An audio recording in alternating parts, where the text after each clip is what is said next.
Welcome back to the Smith and Burke podcast. I'm Smith. He's Burke. And I'm Gavin of Olinger Electric. Thanks for tuning in. Well, we've got an interesting one today. We've got Gavin with us. Thank you for having me for your 100th episode. I am so happy to be here. I'll tell you what, it feels like 100. I know. A little nerve-wracking, but you guys did talk me up on the first episode. Yeah. And so I'm happy to be here since the start. Key founder right there. Yeah, but I appreciate it. Yeah. Well, we got an interesting topic today. We haven't told Gavin what it is, so he's going to be totally blindsided by it. Basically, we did a lot of thought about this. It's something we wanted to do for a while. We're going to be ranking the Star Wars movies. Oh, you wanted to debate. You wanted to debate within a conversation. Gotta keep it simple. Okay. From greatest to least. Okay. That's the worst. I had a similar conversation yesterday, and I think there's going to be some overlap. Yeah, I think there's going to be some overlap between us because I think we share a more similar view on it, probably. Yeah. But I know I'm kind of a little overly critical about some of the stuff. I think the prequels you might be a little. Yeah. Well, I guess we'll have to see. Yeah, where do we want to start? The holiday special? So back when George Lucas was born, right? Yeah.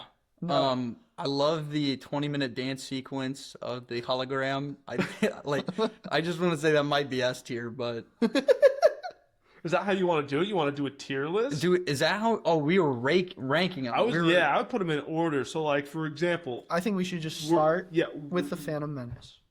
Or would you say start with A New Hope? I don't know. We can start with the Phantom Menace. So we're okay. Oh boy. I mean, where do you start? I don't think there's a Star Wars movie that's equally as loved and hated at the same time as the Phantom Menace. That's fair. It's very special. Like, it's very unique as far as elaborate. I'm curious. Like, just this being the start of a whole new generation of Star Wars, in that it just has, in my opinion, it has a very different feel than the original trilogy before it. I mean, it's just... That's certainly true. Yeah. With the big rabbit-eared guy with the slug eyes. Yeah. They did not have that in the original trilogy. That's true. Who was casually moving his hands through his elbows. Is that a thing? Yeah. Jar Jar moves his hands through his elbows? Yeah, he'll go to cross his arms and like when he gives You're giving me all the more reason to love it. When he gives Qui-Gon a hug, it's just like Qui-Gon his hands pop through his back for a minute. Yeah, Jar Jar. Okay. Ahead of his time. So I guess are we? If we're not doing a tier list, how exactly do we want to do this? Because if we just name a movie and go, no one's fifth, that doesn't really make sense. I think what we should do is we should talk about each movie. Okay. And then at the end go through. Wow. Yeah. And then try and hold or argue our points or whatever about where they're placed. So what do you think about the Phantom Menace? It is extremely boring a lot of the time. Yeah. And then eventually there's a cool fight scene with Darth Maul and Qui-Gon Jinn. Yeah. There's so much stuff that doesn't really make sense. People have harked on the midichlorian idea. That's okay. I know the midichlorians is crazy, but I know that for me, The Phantom Menace is revolutionary for Star Wars in one sense, and that is lightsaber fights. We didn't really... I mean, we had some good lightsaber fights, but when it comes to choreography, when it comes to, I know the symbolicness of the fights from the original three, and we've been through that. We'll go through it again, but we've been through it. But I do think that the flashy with the flips and the kicks, it was just a lot more clean post-90s. It's cool. Don't get me wrong. It definitely is more entertaining to watch. It's more pleasing to the eyes. If you want to go visual, then I will agree with that. I would say the lightsaber fights in the original trilogy weren't really about just being cool, flashy, and that's where I think with Phantom Menace, that was the first turn towards the lightsabers just being a cool visual. Right. That's how you get in the last, I think it was the Last Jedi, where Rey's just fighting 20 guards with Kylo Ren. That was just for the visual. It was pointless. Also, but the Phantom Menace was the start of all that. Originally, I mean, if you watch Luke versus Vader in Empire Strikes Back, that was the emotional connection to those two characters and the circumstances around it. It wasn't really about, you know, like Luke flipping over Vader and then a force push knocking him into a door, and I don't know. You know what I mean, though? It wasn't about the visual aspect. It was about the story that surrounded that fight and then where they ended up after. Like, the fight was an actual, like, important part of the story. I guess you can say that for I'm kind of went off track there. No, you were the first person to really like open my mind to that. Just because like I watched Star Wars as a kid and didn't really think about all the symbolism. But I remember we had a conversation a while ago and you were like explaining like the symbolism in the fight between Vader and Luke, and it's like between like him turning on Palpatine and all this. Yeah, it was so. Yeah, I guess we could go into the Return of the Jedi like fight. We'll get there eventually. We'll get there. I guess what I didn't word right like a couple minutes ago was like the fight, like Empire Strikes Back, Luke versus Vader, is more about where Luke is as a character immediately after the fight. You know. Yeah, there's more. It more has to do with the character's development rather than just rather than just being there to be there. Yeah, and don't get me wrong. Like, there's an argument to be made that like the Qui-Gon, Obi-Wan, Darth Maul fight, there is that for Obi-Wan. Sure. You know. Right. He has development. There is an argument there. I don't know if there's necessarily enough like context for like Qui-Gon being as important as he was at the time. I mean, they kind of made him out to be a bigger deal after the fact, for sure. Yeah. I do think the prequels hold up better than the sequels. Oh, I think we will get there. We will get there too. I think one thing the Phantom Menace definitely did is sold a lot of Halloween costumes. That's a great point. So, and a lot of lightsaber toys and tattoos. You had kids dressed up as Ben Quaternaros and Sebulba, and who would have ever thought that would have been a thing? Ben Watto. Quaternaros. Yeah, I went as Watto when I was 17. Did you actually? No. 17. I wore black pants and I had little legs sticking out of my stomach. And I had little wings on my back. So no, you're right. Like, that movie was like a big turning point in like selling things, because I think the original trilogy sold a lot. Lego Star Wars started in 1999, so I mean, that's how you sold the pod racer sets. Like, kind of what is the point of pod racing in that if not for the visual, if not for the action scene, if not for the 20 toys and the Nintendo 64 like pod racing game and all that stuff. There was definitely more thought put into that when that was made. I think the CGI for the droids was actually pretty good, and maybe I'm remembering it wrong, but for 99. But you're also probably watching the remastered versions nowadays. Like, you go on like Disney Plus, you're going to be viewing the more remastered ones rather than the original 99. Because wasn't Yoda a puppet in the original 99? Yeah. And then they replaced him. And for some reason, he looks worse than he did in the original trilogy. So, episode 2. Mm-hmm.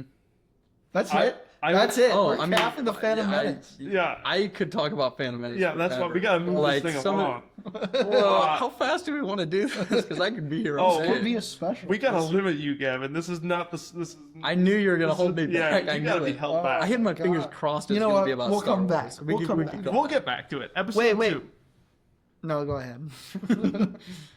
I would say. You're talking about Attack of the Clones. Yes, Attack of the Clones. You got more mystery. You just got more, but it's not necessarily all good.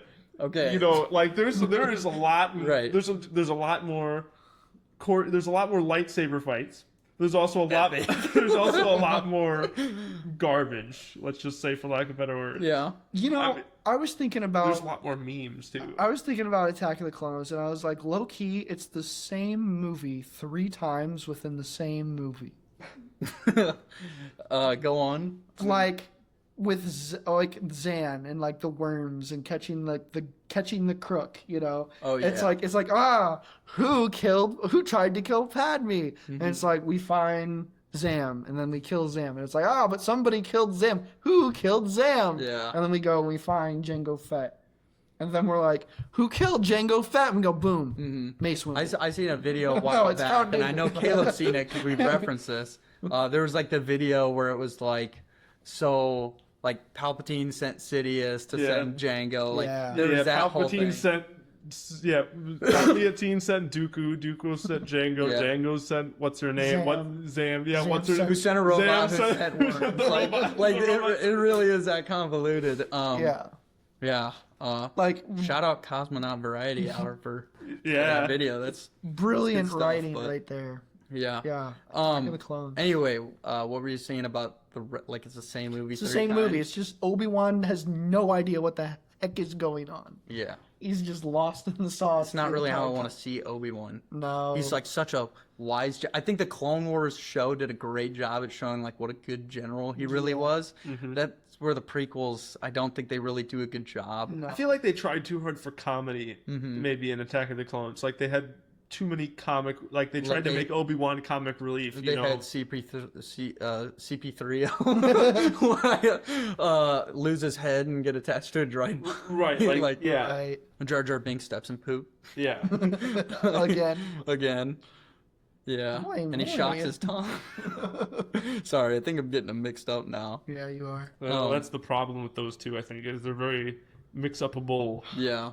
I remember I really loved the coloring in Attack of the Clones, like with Geonosis and everything. It's, you know, you get away from the Tatooine, but it's like just the color in Camino, like the planets, the expansion of the Star Wars universe is really broad and big in that. Yeah, and you get the clones. Like that's Yeah. a big thing. Yeah. That spawned a lot of TV shows, a lot of Lego sets, a lot of different iconic characters. More Halloween costumes. More Halloween costumes. You know how many plastic stormtrooper clone helmets? Yeah. I mean, it's just I went as Captain Rex one year. right. I believe funny that. too. When you were 22. Yeah. I believe it. That's true, but I was like 8. Yeah.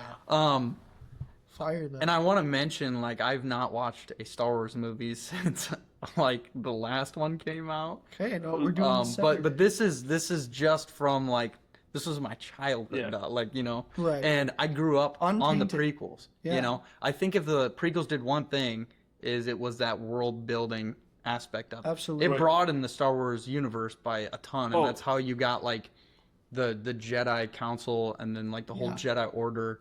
Yeah, because you watch nowadays, especially with how big the universe is now, you watch the original trilogy and they feel so small. Like they're just it doesn't feel like a galaxy. And the things that they talk about, you're just like, why are they not referencing all these other things? Because they didn't exist. I understand that, but it's like the world building that came with the prequels and the Clone Wars TV show and all of the other extended media that you got. It's just it's entirely different. I think the worst part about the prequels is definitely this dialogue. Oh, Dialogue is bad, and that's It's like rough. the core of your characters. Yeah. I mean, Obi-Wan is probably my favorite Star Wars character, and I really don't like him in those first 2 movies at all. And then Anakin is just like insufferable the entire time. I feel Like, and that's your main character. That's like who, like you should be heartbroken when he turns to Darth Vader, even though you know it's gonna happen. Yeah. But even as a kid, Spoiling. I didn't really think about that. Like, I didn't really care. I was just like, it kind of seems mean anyway, you know? Yeah, he was like he was almost going for like a Shakespearean vibe with the dialogue, and it just did not come across well. And I think some of the actors, like I think Hayden Christensen is probably a decent actor. Yeah. But just the dialogue he was given, What is given. it was terrible. absolutely, yeah. We have to understand George Lucas has had this reputation for like his entire career. If you go back and like listen to interviews and stuff by like Harrison Ford, he'd be talking about how it's like, George, you can write this, but you can't say it. Like, do you understand how hard this is as an actor? Like, George had always been that way. It's just in the original trilogy, he didn't have as much freedom as he did in the prequels. He didn't have as many yes men, you know, telling him like, oh, that's perfect, George. Yes, keep it that way. Right. He had He's people a actually fantasy pushing guy. back. Yeah. Yeah, he's very fantasy. He's Yep. very much a fantasy guy. I think Harrison Ford really saved Star Wars. Like that's kind of an underrated thing. I mean, You definitely know he had to say no sometimes on that Oh, set. absolutely. Like, he was just gonna. He was George, no. Yeah. And I think that's what he did. Yeah, he didn't have that in the prequels. I agree. So So we haven't talked about episode 2 at all. yeah, we kind of went there a little bit, but visually appealing. yeah. Visually appealing. I want to say this CGI. It was pretty monumental for CGI. Just how much of it was used. Let me say the prequels are great kids movies. Yeah. As a child, that's the coolest stuff you could ask for is watching 3 guys with laser swords fight against giant monsters in an arena, you know. Right. Yeah. And I think you said we hadn't talked about episode 2 that much. I think that's very telling as to what episode 2 is. That we just circled around, you know, there's not a lot there. Yeah. It's just more of the same. And there's not really it's not really better. Yeah, it was just kind of like going from thing to thing to just have a second movie. I felt like there's so much stuff in it that is so stupid to me. I know we went over this conversation at Culver's that one day. Was Obi-Wan goes to the planet and he like uncovers all this stuff and he never even thinks to like tell the Jedi Council or maybe yeah, it's like Yoda's like, oh, there's a dark force surrounding this young boy, and then there's something infiltrating the Jedi Order, and then Obi-Wan sees this giant army that hasn't been ordered by either side supposedly. He can't figure out what's going on. He never thinks to tell anyone. Yeah. And then Order 66 happens, and he's not like, shit, maybe I should have told someone about that. Yeah, all his friends dead. I think episode 1 and episode 2's main purpose was so George could make episode 3. Yeah. He thought about episode 3 before he thought about episode 1 and 2. And I think that shows in the fact that episode 3 is a way better film.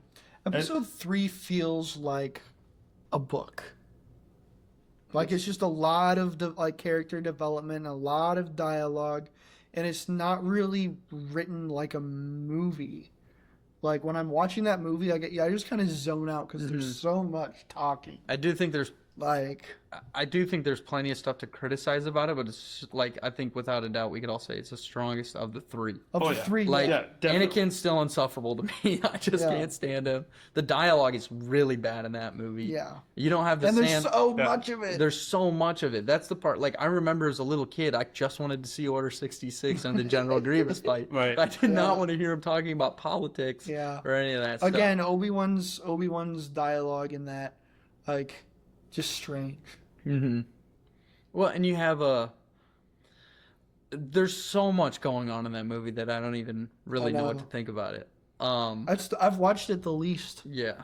Really? I'm a big Revenge of the Sith fan. Okay. Really. I guess hearing what you guys said about, you know, being lots of just dialogue that doesn't really do a whole lot, I can see that. But I don't know. I'm not a movie critic. There's just something about Revenge of the Sith. Maybe it is nostalgia, but I feel like it's definitely the best of the 3. I would agree. And then I guess maybe combination of nostalgia and just I enjoy the visual quality that it brings that the older movies didn't have. You know, you have the big space battles with the really now the CGI has actually become really, really good, and you can see like the Venator in space. You know, like the very opening shots, very, very good. It's just, to me, it's one of the most I know there's dialogue in there, but when it comes to the entertaining parts, it's the most entertaining of the entertaining parts. Yeah, I can agree with that. Like I think there, like especially as a child, that was the movie to go to for that type of stuff. I mean, it was the General Grievous fight. It was the Yoda flipping around, like fighting Palpatine. It was all that stuff. It was the opening scene was like the coolest thing ever to me. I think everybody wanted to see Yoda fight Emperor Palpatine. Like that, we were just wanted that. That was the one thing I didn't want to see. As a kid, obviously, I don't care. What? Dude, here's the thing. Like, I like the green guy. Don't want to be part of it. But he's like the head of the Jedi Order. Yes, but fighting the head of the Sith. That takes all the mystique out of Yoda to me. Like, looking back on it now, watching the fight with Dooku and then watching the fight with Palpatine, I'm like, I did not need to see little Yoda flying off the wall swinging a lightsaber. Like, I watched that. That's crazy. Like, when I was little, I watched the original trilogy first, and then I went on to watch the prequels. I had a vague idea of what the prequels was, and I knew Darth Vader was Anakin. And it's just one of those things where you don't really know how you know, but that's how you went into it. And I remember, like, watching Yoda sit there, and then, you know, he's kind of messing with Luke and all this stuff, and then you find out that he's actually the Jedi. And then he shows all this wisdom. You're just like, man, how powerful is this guy? and you have to come up like in your own imagination, especially as a child. You're thinking, what was this guy capable of? And he's not even in that. I don't think he was like the lead. And correct me if I'm wrong. In the original trilogy, he was just a really wise Jedi. I don't think he was like the leader. You know what I mean? I think that was kind of revealed later. He was just a Jedi. He was just an old Jedi. He was just a Jedi that was better than Obi-Wan. Like he was just, he was Obi-Wan's master. Yeah. And so Yeah, that's true. it was one of those things where it's like, man, you don't know how powerful he is, but what are these other Jedi and how powerful are they? And I felt like seeing Yoda just kind of like flip around and bounce off walls and pick up rocks and throw them. that's something to me where it's just like, I feel like it almost can undervalue what your imagination can think of. I see what you're. You know what I mean? Yeah, because your imagination of the thing is always greater than the thing itself. Yeah. So you didn't want to see. It's kind of like horror movies. It's always so much scarier when they don't show you the monster. But once you finally see it, you're just like, oh. It's like Stranger Things, where it turned into like you had your one monster and then you have like 1,000 Demogorgons running at you. Yeah, It's like it loses that when mystique. you do that. You didn't see the Demogorgon until the end of the first season, and then now that you see it, now it's just like, well, there's 5 of them. Yeah. Oh well. Just punch it and they'll die. Yeah. But yeah, that's kind of how I viewed Yoda. Obi-Wan I can make the exception for because he was, it wasn't like he was the supreme Jedi or whatever, and you've seen him kind of use his wits and whatnot, and I felt like that would make sense in those earlier movies because of his ties to Anakin and stuff. But seeing Yoda like flip around as a little monkey, like, that does nothing for me. Like going back and watching it now, it just really doesn't. That's crazy. Do much for me. Even as a child, I felt like my eyes just glazed over at those fight scenes, and I was just like, wow. That would be the most engaging part for a child. I feel like. I mean, that's like I will still. I can't remember when it was, but it wasn't that long ago where you just I just looked up the fights on YouTube and you just put them on your TV and you just sit there and you just watch the 10-minute fight because it's like they're just that entertaining to watch. The fact that your eyes glaze over at it is crazy to me. I mean, those two fights, what significance do those two, like the two Yoda fights, what significance did that truly hold? Well, like okay, Yoda's the Yoda fight isn't my favorite. Hold on, I'm sorry, I'm gonna lose. I'm gonna go off on this one. Yoda's fighting Palpatine. This is like, he's like, this is the supreme leader of all. He just murked 4 of my Jedi, and then he starts fighting him, and he just kind of like falls down, and he looks up, and he's just like, I guess I lost, and he walks away. Like to me, it's like, this is the stakes of the galaxy, and you're the wisest Jedi on Earth, and your response is, well, I guess he beat me. Well, walk away like with your knuckles dragging on the floor. That makes no sense to me, bro. You're hanging up on the Yoda versus Palpatine fight when you gotta think about the other fights that are there too. Well, we're talking about Yoda. I was talking about Yoda's fights mainly. Like those two fights, even as a child, it was just like fight scene. And then, well, yeah, I'll give you that the Yoda fights aren't the best. I was talking about the fights. Sorry, I was just focusing on those two Yoda fights as my eyes would glaze over. Okay. When General Grievous started flipping lightsabers around, like little 7-year-old me was losing his mind. I thought that's when your eyes were. No. That's my bad. Oh wow. But I mean, I guess if we look at a lot of those fights, outside of, I would say 2, and it would be the Battle of the Fates and then Obi-Wan versus Anakin on Mustafar. The other ones, there's not like a ton of character progression through that fight like the original trilogy. Well, what did Anakin fighting Count Dooku though? That's big. Yeah. He cut his hand off? No, he cuts his head off. Yeah.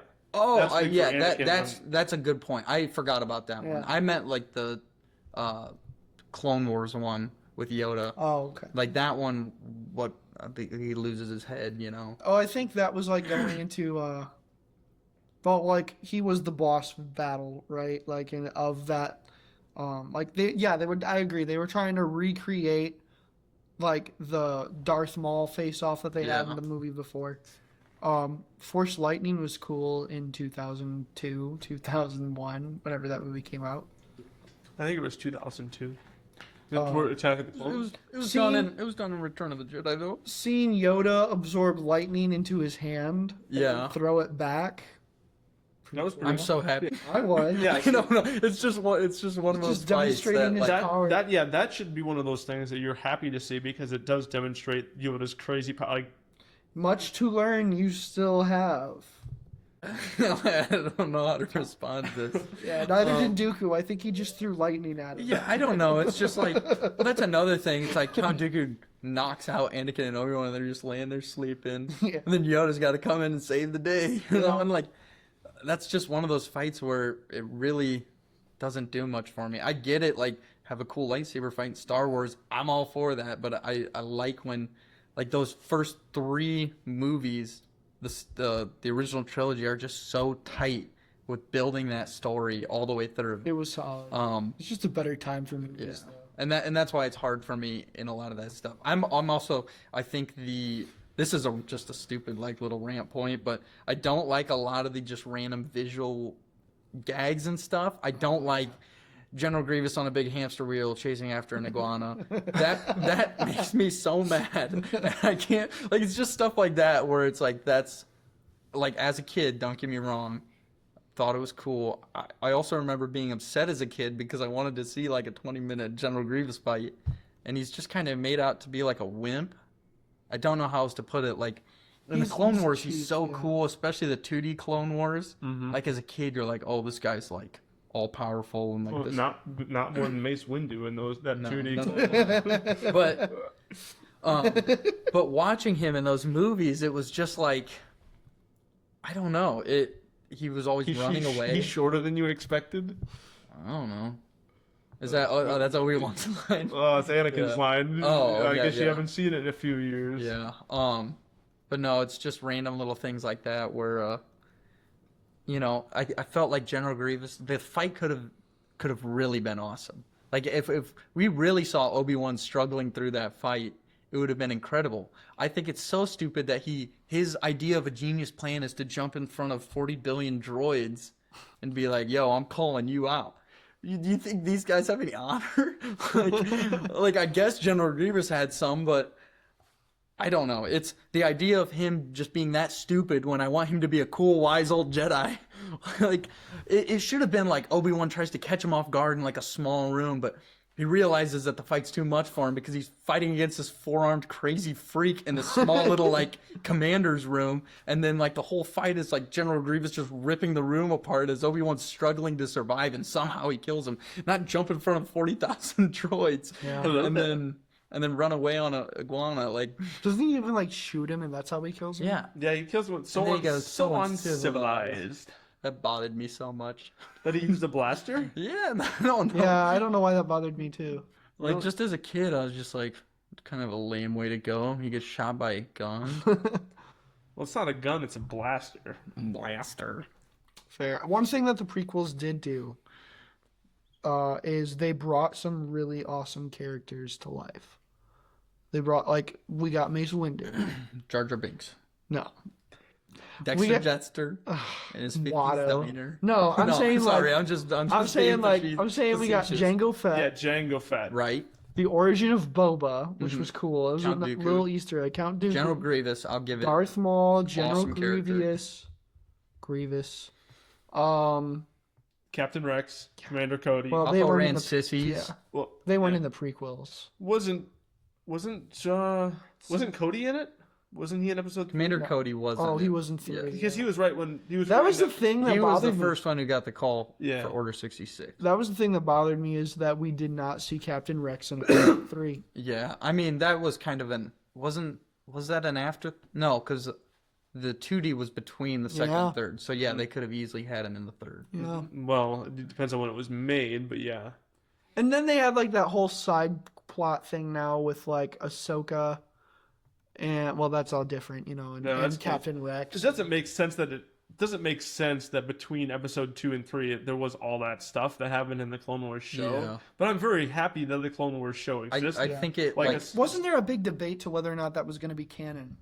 I have It no might have been- idea, I but think that when would be Disney, one of when the Disney bought Star Wars probably. that would be one of the biggest disservices that Disney could have done to I Star agree. Wars, because that built upon what was already established in the prequels and actually made it better. Absolutely. Like I And they remember as a justified it. kid, all 3 of those movies were better because the Clone Wars existed. I agree. And I think Justified it. like I can give a pass on a lot of the prequel stuff, and I can go back and watch a lot of it, even though that I have my gripes and Yeah. I have to sit through Yeah, love the Anakin's wedding. Secret. Yeah, there's just so much wrong with it, but there was so much fun. That's the thing. Yeah. Like, I can give a lot of it passes because I can turn my brain off and just enjoy the whole thing. Yeah. One thing that made me mad when Disney bought Star Wars was they made the Force Unleashed games not canon. Yeah. Because like Starkiller, I get why they had to do it. Because he's just so overpowered. Yeah, but he still bring is a one of Star the Destroyer. he's one of the coolest characters in all of Star Wars. To be able to rip a Star Destroyer out of the sky with the Force, he's insane.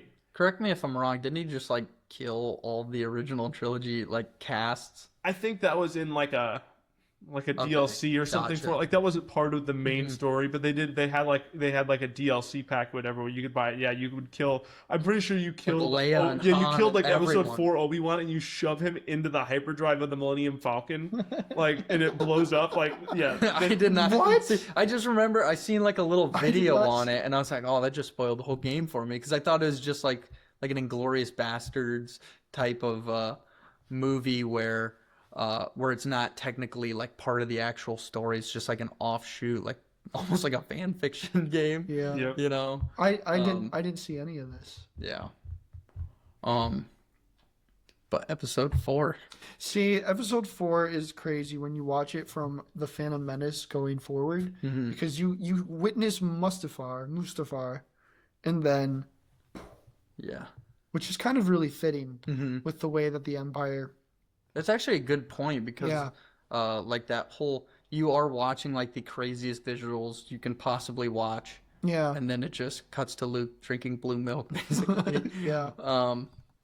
I think that movie. And it's seamless from when you really go from. I've done this before where you see Darth Vader, no, in the chains, and then literally him just marching on to Leia's starship, and it's like, wow, like I think they did a good job with that, and he knew it.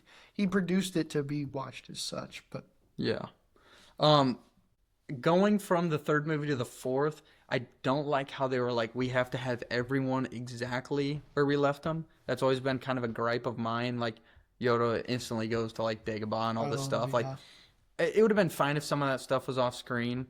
Again, it's passable. I usually like to watch from A New Hope and then just kind of take it from there.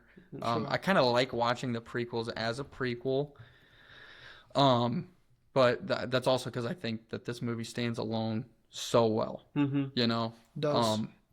I don't know what there really is to say that hasn't already been said like 1,000 different ways about this movie. This could easily be the shortest one just because it's like, it's a great so movie. straightforward. You know? It's a classic. It was Star Wars. Yeah. Like, it wasn't Episode 4. It wasn't Episode 1. It wasn't A New Hope. It was Star Wars. No Yeah. shenanigans. Yeah. It was No a perfect, like, adventure, like, Yeah. becoming a hero story, you know, and it works perfectly if you were to just watch that movie and watch none of the other ones. It stands alone in that aspect. Yeah. You can't go and watch Rise of Skywalker. Well, nobody would go and No, watch Rise of but Skywalker you know what I mean. You anyways. can't, or like just pick a movie. Like even The Force Awakens doesn't really work in that aspect. Right? No, they you know. definitely because George claims to have had the vision, whether he did or not see all 6 movies. I think he started to see the dollars. Yeah, I think he started. to see I dollars. want to call that a stretch. Like I don't know if he like wrote that movie and he's like, and then there's like a big rabbit man with like, with with slug eyes. He'll be a It's like- silly guy. They were like, wow, I really like this Jabba the Hutt character. He's like, wait till you meet Jar Jar Binks. Yeah. Yeah, honestly, okay. So that's episode 4. Just episode 5. Could we pause 1 second before going to episode 5 with the bonus features for episode 4, the stuff they added on later? I'm not really a big fan of just watching like a giant brontosaurus walk in front of the camera at some parts and stuff like that. I think it's the most aggressive in the Return of the Jedi by far. Mm-hmm. But I just didn't know if you guys wanted to chime in on that at all. I'm used.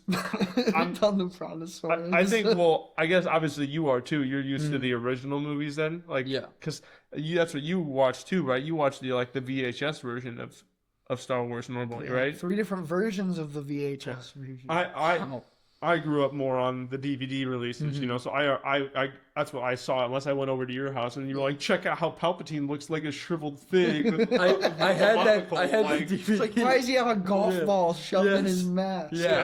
I remember showing the Brookstons. I'm like, I got this one. I'm like, this is the coolest thing ever. It's before they changed everything. We watched it and we were like, didn't really do anything.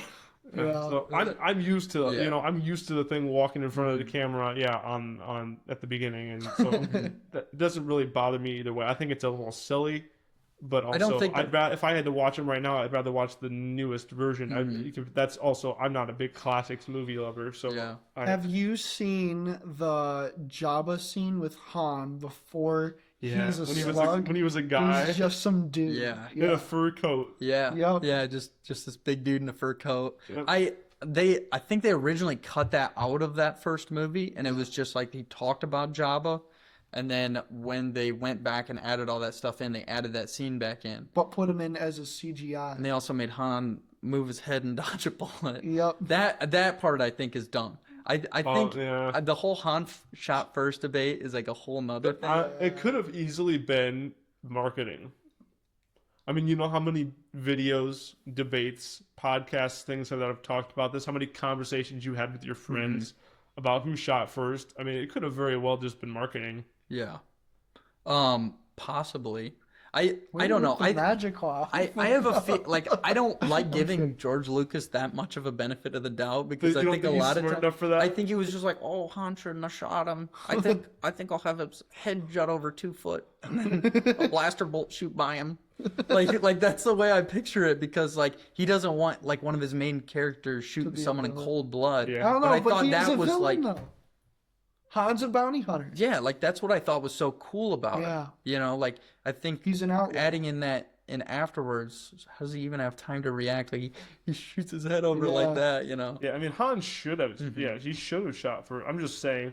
I guess I think you could be right for sure. And I guess my like last point on that whole topic is like the CGI was not good at that time when they were adding it. And I think a lot of times that takes away from the amazing practical effects that they had at that time. You know, like that movie is full of some of the coolest, like most interesting practical effects that they had at that time, and like everything's matte paintings and all this stuff, and then to throw like CGI over that, it's like that's where your eyes are drawn now because it's so out of place, and I think it kind of does it a disservice. Yeah. So I am somebody who typically despises sequels.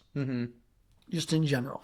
Not a fan. Yeah. I think most of the time a sequel is made, it's just to capitalize on the money that was and the hype that was already generated by a hit movie. Yeah. The Empire Strikes Back stands out as probably the greatest sequel ever made. Yeah. Next to Shrek 2. No, If you say so. no. Above Shrek 2. I'm going to say it. You heard it here first. Even as a child, that was my favorite movie. It's my favorite Like, today. That was before everyone was like, "Oh, Empire Strikes Back is the best one." Like that, I didn't have anyone feeding that in my ear. Right. I just Are you trying to discredit my opinion?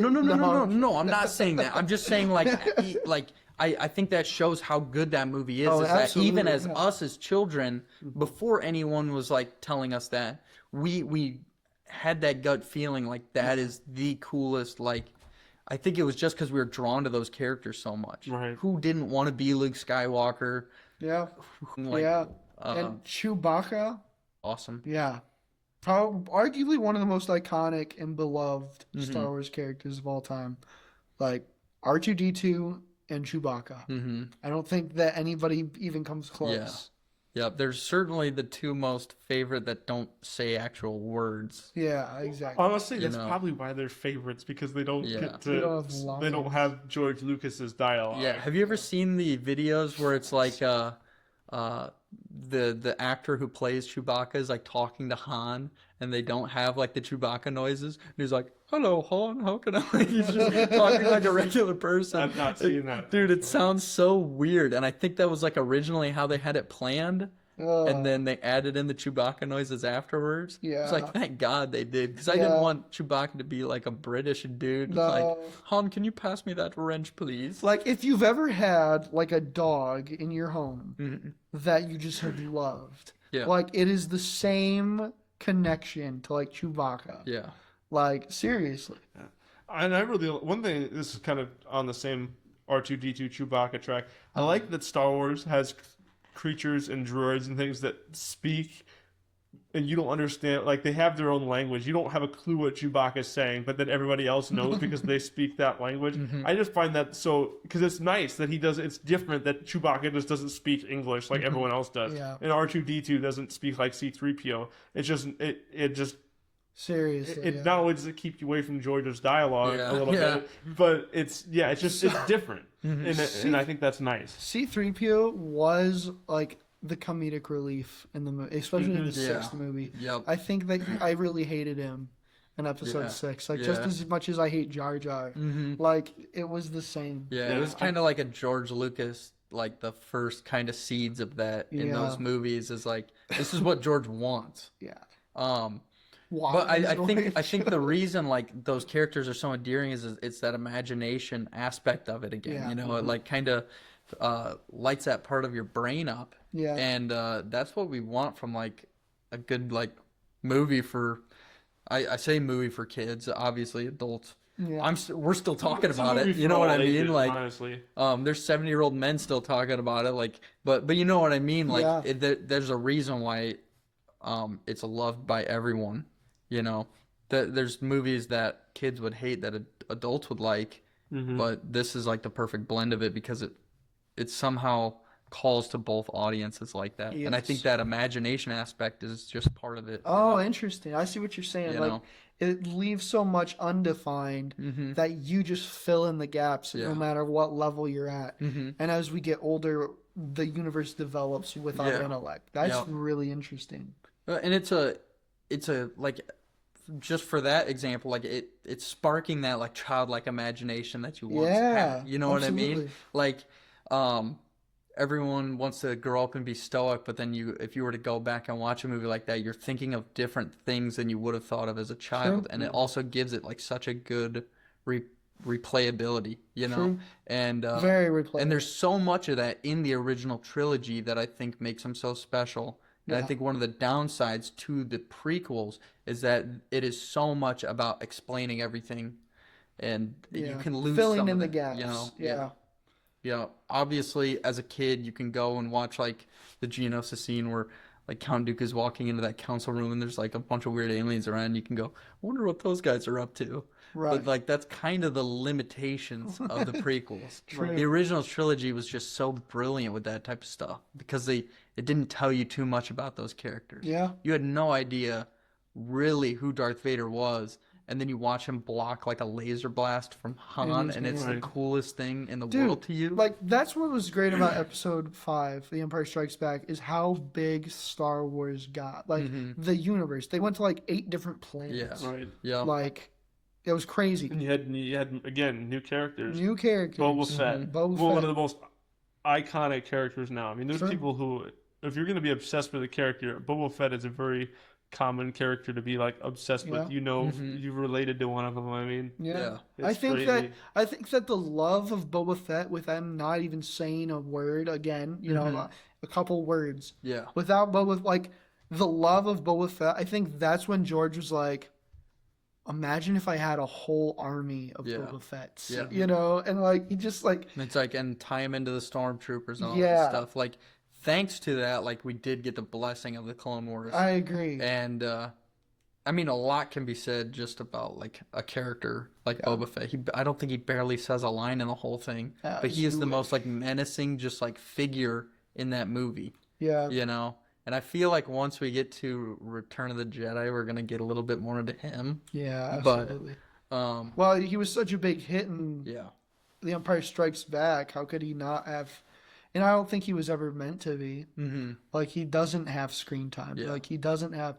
He just has the most iconic armor. Yeah. Like the Yeah. Mandalorian armor just That was the birth of it too. Yeah. You know, Literally. And I How don't random. like the Mandalorians probably would have never been a thing if No. Boba Fett wasn't as popular. If he Yeah. was just like, oh, that guy's kind of cool. He's like Lobot, like the guy Yeah. with the weird cybernetic Yeah. thing around his Why head, didn't or he like. catch on? I How wonder. come Dengar, one of the other assassins, not catch on as much as Boba Fett? Yeah. It's because he's the coolest one out Right. of all of them, you Yeah. know? Yes. And then they tied that back. Like that's the other cool thing about Star Wars is the more that I talk to people about it, I'm always developing my Star Wars universe. Yeah. Like I remember when it went from, oh yeah, Boba Fett actually is the one who killed Uncle Ben, or not Uncle Ben. Sorry. Wait, Is he Uncle Ben? is it Uncle Ben? No, No, it's Owen, Uncle Owen, Owen. Owen. Uncle Owen. Yeah. Yeah. Okay. Yeah. An Ant-Man. Sorry, Uncle Ben. Yeah. Uncle Owen and Aunt Peru. Isn't it Peru? I don't remember. It's Peru or Peru, one or the other. Aunt It might be. somebody. It might be Anyway, Aunt Peru. Boba Fett killed him. Yeah. That's all I know. I remember hearing that. Because Vader says no disintegrations, You're And he right. points I and he says, remember "As hearing you that wish." as a kid. and they're like, it was Boba Fett. He killed them because like stormtroopers would have just shot them if they were incinerated, like they'd been like burned alive. Yeah. Anyway, I can see that. Maybe it was a moisture farming accident. could have been. Yeah. I don't know. It was Boba Fett, which is why they're like, the sand people don't walk single, or they walk single file. So yeah, it was the stormtroopers, yeah, and Boba Fett. Yeah. So, episode 6. This is the worst one out of the 3, in my opinion, by quite a bit. Yeah, I would agree. This one I think is this was a probably cash out. weaker than Revenge of the Sith in some ways. I think there's just like so many like things going on just because it has to go on. I think it was rushed. I think there's some amazing moments in that movie. Yeah, And there's just also a lot of other kind of random Right. stuff that doesn't really make sense. Going back to that like cosmonaut variety hour that was talking about like the assassin scene in Attack of the Clones, he had a really good point about like Boba Fett's death.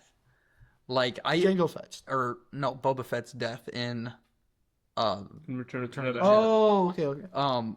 he was talking about how cool Boba Fett was, and then he dies like a wimp. Yeah. You know what I mean? But he didn't die, so Well, I know, Later. but like when I was like 9 years old, he's dead. Yeah. You know, you're crossing your fingers hoping he crawls out of that thing because he's so cool.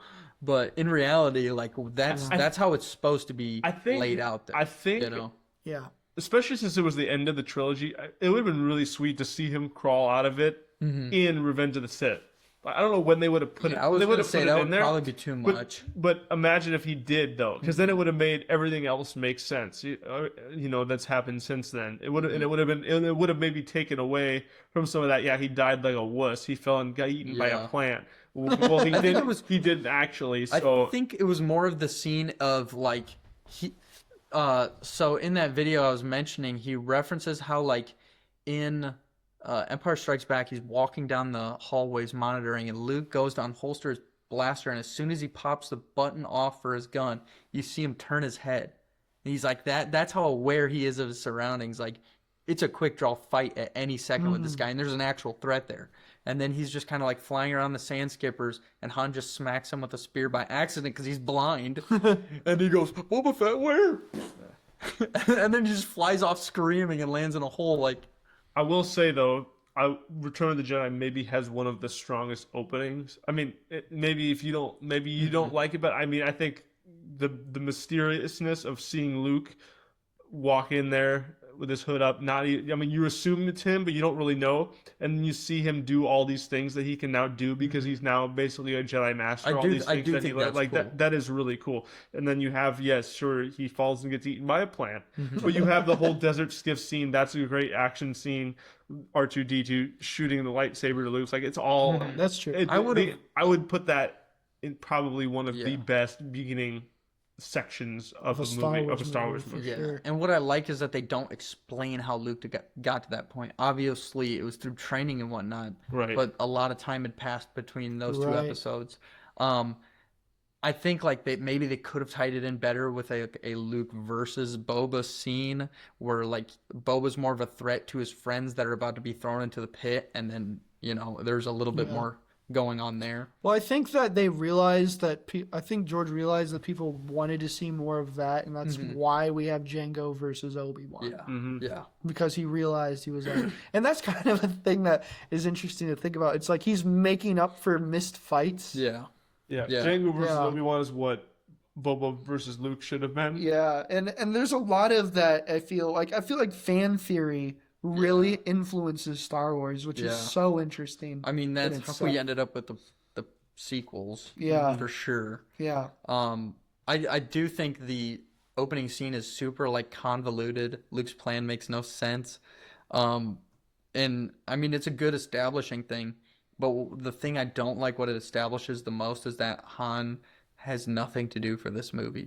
He's just kind of a bumbling buffoon when before he was this like sly, cool, like, you know, smuggler. Yeah. And that's what was so cool about him. And then in this one, he's just kind of like bumbling around, running into teddy bears, and like he doesn't really have a whole lot to do. And I've always been kind of one of those people who thinks he should have died in Empire Strikes Back. I think that would have made that a lot more impactful than if he just gets unfrozen and just kind of doesn't do anything for the rest of the movie, because that's what the fans would want. I mean, go ahead. You can't have him. You can't do everything every movie. I mean, I feel like A New Hope and Empire Strikes Back are like Hans and Leia's like movies. Like that's where they have the most development. But I feel like it was intentional that you spend a lot of time in Revenge of the Sith focusing on other things. Return of the Jedi. Return of the Jedi. He just becomes more of a background character. I don't think he's necessarily doing disservice to his character by that. It's just the fact that it was more about Luke. It's more about Luke. It's what the story needed, I guess. I can understand. I think there's an argument there. I don't really like to see Han in that light, and they've always had found something for him to do before. Why wasn't he on the Millennium? Why was Lando on the Millennium Falcon? Like, that could have at least been something for Han to do and like show that he's turning into more of like invested into this rebellion, you know, instead of just him kind of like running around getting caught. Like every time it would cut back to like Han and Leia, I just like I wanted it to go back to whatever else it was doing. Yeah, I feel like that movie was rushed. Like out of any of them, I mean, like The Empire Strikes Back was perfect, but I don't know. I feel like Return of the Jedi, like there's so much like they just finished it, but it felt really bless you. It felt really lazy. Yeah. And a lot, especially compared to the other two. I think the Ewoks is just filler. Yeah. Like C-3PO just being like filler. Yeah. And it's so annoying. And they're trying to like almost they're trying to cram too much, but by dragging it out. Yeah. Like there's just not enough context for however long that movie is, like 2.5 hours or whatever. I think the biggest flaw with that movie is just the fact that they add another Death Star. Well, yeah, and just that too. Lazy. It's really just a lot of that story. Like the story writing just seems really lazy, and that that was like the first big time you start seeing like fan service in those movies. I think the Luke versus Vader fight at the end is probably the best scene in Star Wars history. I think we can break down Return of the Jedi into just being as simple as the first 20 minutes are great, and the last 15 minutes are great.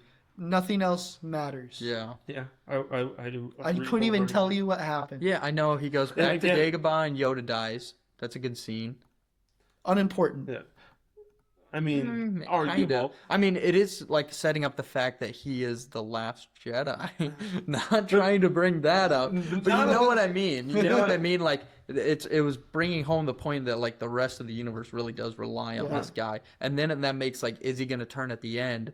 A lot more important. Now, obviously, what kind of movie would it be if he's like, I'm evil now, and then he just blows up all his friends? Right. But you know what I mean? There is like, it was just kind of raising the then stakes. Han would have something to do. Yeah.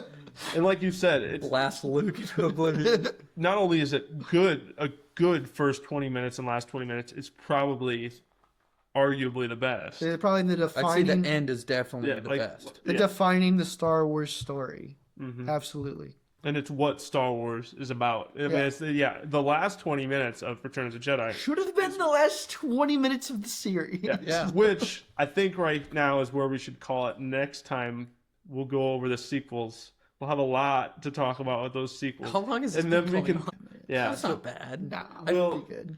You want to keep going? I could do 2 episodes. Like, I think, this I think- topic, I like- think we need to stop it here. Okay. We'll go over the sequels and then we'll rank them 1 to Mhm. 9 and see where they go. So I don't know. I'm gonna consolidate this right now to just be like, we have gone through the first 6 movies. Sequels are irrelevant. It's all, we're and just to a gonna certain call it out point, for what it is. I It's do money. think it would be a lot of fun to Yeah. go through and nitpick a lot of the stuff, and I feel like my stance on Force Awakens is probably a lot different from your guys's. Yeah, probably. But I just see dollar signs for Disney. That's all I see. yeah, no, Um, ain't no joke. but yeah, that's completely up to you guys. Yeah.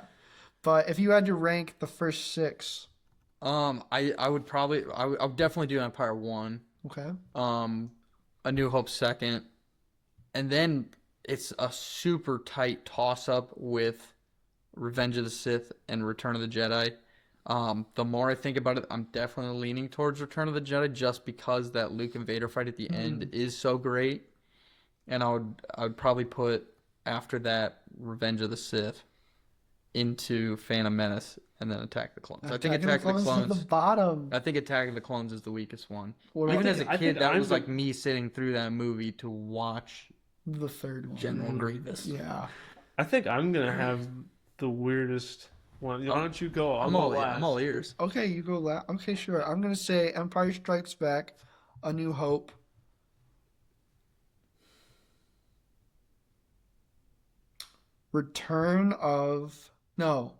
Revenge of the Sith, Attack of the Clones, Return of the Jedi. Oh. Wow. Ewoks make me mad. Yeah. I'm not gonna lie, I can't stand them. C-3PO in that movie, I just You want. didn't like when they smashed the stormtrooper with a log? You know what? Let me reorder this. Empire Strikes Back, A New Hope, Revenge of the Sith. Revenge of the Sith, Attack of the Clones, Phantom Menace, Return of the Jedi. That's Wow. crazy. That's I'm gonna worse. stand by that. Darth Maul. Wow. Darth Maul takes. Yeah, his character development was crazy good. No, but his backflip was, and His I enjoyed backflip seeing was him in good. X-Men. All right, so go at that again. Give me it one more time. Okay, Empire Strikes Back, A New Hope, Revenge of the Sith, Attack of the Clones, Phantom Menace, Return of the Jedi. I don't even want to say what mine is now. No, I'll just wanna say hear it, dude. That's I, pretty. I think I'm gonna say Empire Strikes Back, Return of the Jedi, Whoa. Revenge of the Sith, Whoa. Okay, continue. A New Hope, Attack of the Clones, Phantom Menace. Wow. Those the beginning and the end of Return of the Jedi really do a lot for me. Okay. Yeah. I probably have the most basic list out of anyone's. Those are crazy to me. Those are nuts. So you say, wait, what's your least favorite? The Phantom Menace. But Return of the Jedi is second. Actually, I think I can almost put the Phantom Menace above Attack of the Clones. The Phantom Menace and Attack of the Clones, I could swap those two either Really? way. Yeah. And I mean, they're all so close. I mean, I could just sit there because having to put episode 4 in the 4th slot is crazy too. But it's agree. like That is pretty they're- crazy. That was number 2 for both of us, I think. I'm very torn. But I think that's what I would do. I would put Empire Strikes Back, Return of the Jedi, Revenge of the Sith, Yeah. and then A New Hope. It is pretty impressive that all of us agree that Empire Strikes Back is better than A New Yeah. Hope. That blows my mind. That says more about that movie than anything we could have said. I agree. In what universe is the sequel better than the original? Yeah. Star Wars. And I think The Star Wars universe. I think me putting Return of the Jedi as second best is less crazy than you putting Return of the Jedi as No, second. it was Return I of the will Jedi. agree. I will agree that I think it's crazier having it at the bottom of the list than No. towards the top. I'll tell you why. I know I have friends that say like Return of the Jedi is the best one. At one I don't point, it was my necessarily favorite. I don't necessarily agree with that, Don't. but I just don't see how. mhm. Because what really disappoints me is the thing that makes The Empire Strikes Back such a great movie is like, what could come next? And it's just torn apart. Yeah, I do like Empire Just Strikes torn Back. apart. The Empire is the most threatening they could ever be. Yeah. And then watching them get like smashed by logs and slingshots, that's extremely lame to me, you know? I don't want to see the most imposing force in the galaxy that's the biggest threat to our heroes be defeated by Build-A-Bear characters. Like that, it does nothing for me. It just doesn't. No, me neither. You know, it doesn't throw it all the way at the bottom for me. And I will say it's kind of a toss between Revenge of the Sith and that, but there is just, I think there are higher highs in that movie, and I think possibly the Vader and Luke scene could be the best scene in Star Wars history. But what's going on in between those cutscenes? You're right. You're right. Like I said, when it cuts back to just like Han, playing around with little fellas in costumes, Yeah. and then it cuts back to like. But you could kind of say the same thing about Revenge of the Sith, and you had that at number 3. I mean, truly. Wait, what am I cutting between though? Like, am I cutting between Order 66 and the greatest lightsaber fight of all time? Or are you cutting between the best beginning 20 minutes of a Star Wars movie and the last best 20 minutes of a Star Wars movie? I think Hoth is a way better opening than the Jawa's Palace. Do you? Yeah, I do. I really do. I don't know if I'd ever call that the best 20 minutes of the Star Wars movie. Well, I mean, That's It's the good. beginning. It's good. It's entertaining. It's I do good. like Return of the Jedi the way it opens. I will give it, like, I can enjoy that scene. I have a lot of nitpicks with it. With Empire Strikes Back, I think Hoth is just one of the coolest openings. Like when those AT-ATs come like just over the horizon, and They try to replicate it again yeah. in episode 8. yeah. They ruined it. Oh man, We'll get there. yeah, we'll get there. I hope we never do. But Maybe we won't. We'll just call it here. Yeah. Well, Gavin, I appreciate you being on. I appreciate appreciate everybody listening who's made it to the end. Thanks, guys. Yes, thank you to Gavin for sponsoring the podcast. Yes. you, No problem. you can just give me the check after we're done. you just tell me a number and I'll write it down. Olinger Electric, ladies and gentlemen. Yes, Gavin Olinger of Olinger Electric. It's been nice having you. It's been an honor. We'll have you back. It's been an honor. Yeah, I'm stoked. Absolutely. I appreciate it. For sure. All right. If you guys want to see us talk about anything else, please just comment below. Let us know what you're thinking. We'd love to give you a shout out when we pick your topic. If you want to hear Gavin talk about anything, just let us know in the comments. Yeah. Other than that, we'll see you guys next time. Thanks for hanging out. Thanks for watching.